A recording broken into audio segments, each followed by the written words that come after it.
Queremos dar continuidade ao estudo do segundo grande artigo do Credo Apostólico que nos diz: o qual foi concebido pelo Espírito Santo, nasceu da Virgem Maria, padeceu sob poder de Pôncio Pilatos, foi crucificado, morto e sepultado, desceu ao mundo dos mortos.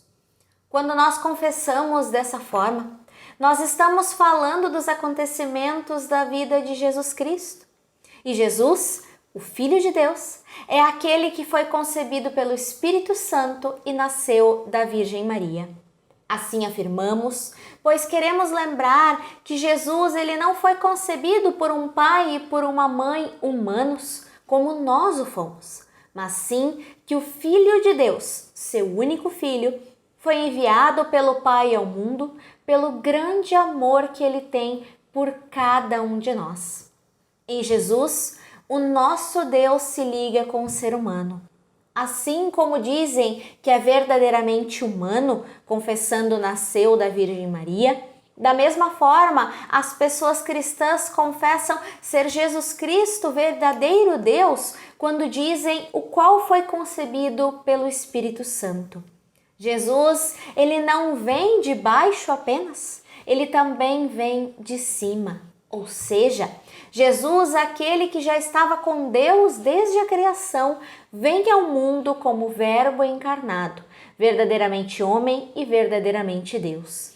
Jesus é o Filho de Deus que vem ao mundo por meio de uma mulher, Maria, com a ação do Espírito Santo, que também já estava com Deus desde a criação. A vinda de Cristo ao mundo é obra de Deus, do Deus Pai Todo-Poderoso que é Criador do céu e da terra. E o nascimento de Jesus ele tem grande propósito. Jesus vem para quebrar paradigmas. Afinal, o Filho de Deus vem ao mundo sem nenhuma glória. Jesus é aquele que nasce em meio aos animais, apenas com os seus pais presentes. Jesus não é aquele que veio ao mundo para ser aquele que vence todos como um grande guerreiro ou um poderoso rei. Mas sim, Jesus é aquele que vem ao mundo para inverter a lógica. Jesus vem para nos ensinar que nós não fomos chamados para sermos senhores, mas sim sermos servos uns dos outros, da mesma forma que Jesus ensinou e que Jesus viveu.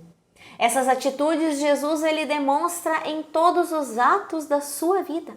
Esses atos eles não aparecem na nossa confissão do Credo Apostólico, justamente pelo fato de que o Credo Apostólico é uma confissão breve. Como cristãos, nós somos chamados a procurarmos em nossas Bíblias todos os conhecimentos possíveis a respeito de Jesus, a sua pregação, os seus atos, a sua luta, o seu relacionamento com os seus discípulos. Na Bíblia, nós encontramos todas as referências necessárias para seguirmos os passos de Jesus e também entendermos aquilo que ele fez por mim e por ti. Jesus, o Filho de Deus, é alguém que viveu neste mundo como nós hoje vivemos. Jesus é alguém que passou por momentos difíceis como nós passamos. Foi ele quem curou homens e mulheres. É por meio dele que Deus aceita o pecador, que lhe perdoa os pecados e lhe dá a graça de uma vida renovada. Jesus é aquele que atraía as pessoas rejeitadas e sofredoras, oferecendo-lhes o perdão de Deus. Aquele que comia com pecadores e com pessoas que a sociedade rejeitou. Muito temos e também podemos aprender com Jesus e com as suas ações. E os 4 evangelhos nos relatam sobre a vida de Cristo. É bem verdade que os evangelhos eles reservam um maior espaço dentro deles para a narração do sofrimento, da morte e da ressurreição de Jesus Cristo. E não, eles não fazem simplesmente para destacar Jesus como herói. Jesus é mostrado em toda a sua fraqueza humana. Jesus é aquele que passa pelas tentações e pelos sofrimentos da pessoa desesperada e abandonada por Deus. Ele morre crucificado entre dois malfeitores, rejeitado pelos homens. Jesus é aquele que, como confessamos, que padeceu sob o poder de Pôncio Pilatos, foi crucificado, morto e sepultado. Cada uma dessas partes que nós confessamos tem uma consequência. Jesus é aquele que cumpriu a sua missão aqui na terra. Ele entregou-se nas mãos de homens por quem foi julgado e condenado. Quando nós confessamos que Jesus ele padeceu sob o poder de Pôncio Pilatos, estamos dizendo que Jesus ele não tinha culpa alguma, que então o levasse a ser julgado e condenado. Mas como esse era o meio de Deus então restaurar o seu relacionamento com o ser humano, com a humanidade, Jesus ele teve que se submeter a homens como Pôncio Pilatos, que nada fizeram para auxiliar, mas deixaram que ele fosse condenado. E assim, carregando a cruz, Jesus foi para uma das mortes mais terríveis, dada aos piores criminosos da época. Jesus, o Filho de Deus, morre para pagar pelos pecados que nós cometemos. Jesus, o Cordeiro sem pecado algum, morre em favor de mim e de ti por nos amar tanto. Jesus é aquele que assumiu a culpa pelos injustos e em seu lugar sofreu o castigo. Para dizê-lo em termos, como diria o apóstolo Paulo, através de Jesus, Deus reconcilia o mundo consigo mesmo. A cruz, então, recebe um novo significado em Jesus. Ela passa a ser um símbolo cristão de liberdade, pois por meio da morte de Jesus na cruz, nós temos chance de perdão dos pecados e de vida eterna. E após os últimos suspiros de Jesus, então ele morre na cruz. A Bíblia nos conta que desta cruz Jesus então foi retirado, seu corpo foi preparado e então colocado em uma sepultura.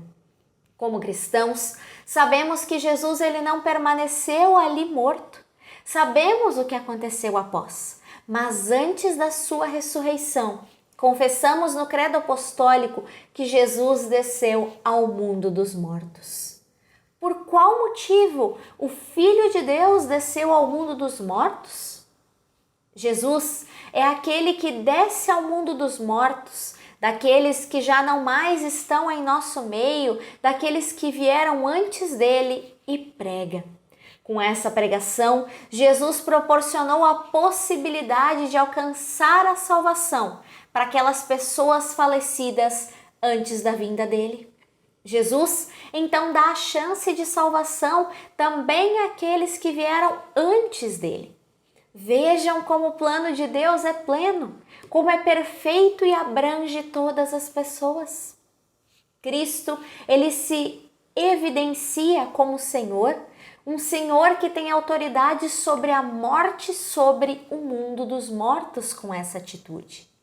Quando nós assim aprendemos a confessar, cada vez mais nós entendemos o verdadeiro sentido das palavras do credo apostólico, o qual foi concebido pelo Espírito Santo, nasceu da Virgem Maria, padeceu sob o poder de Pôncio Pilatos, foi crucificado, morto e sepultado, desceu ao mundo dos mortos.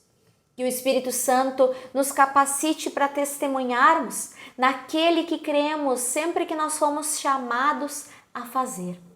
No próximo vídeo, nós iremos estudar a terceira parte do segundo grande artigo do Credo Apostólico que nos diz: ressuscitou no terceiro dia, subiu ao céu e está sentado à direita de Deus Pai Todo-Poderoso, de onde virá para julgar os vivos e os mortos. Que Deus abençoe a tua semana.